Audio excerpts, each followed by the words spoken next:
apprenticeship and worked for Bert Tonks over at Whanganui East. A bit of coach building and panel beating and that, and then I gave up on that and went to Whanganui Steel Boats then, building boats and that.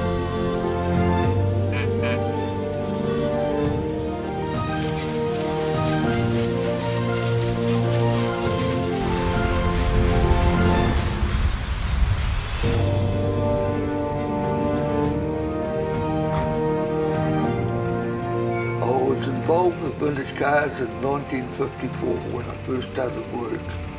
In my young day, when I was on a Westmere, one of the farmers had a Mark 1 Zephyr convertible he bought brand new.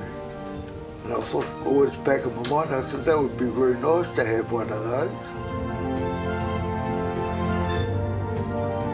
Bruce Hutton, and he came up and he said, I want you to do the public open day.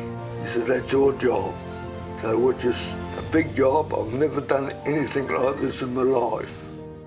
I got the race course.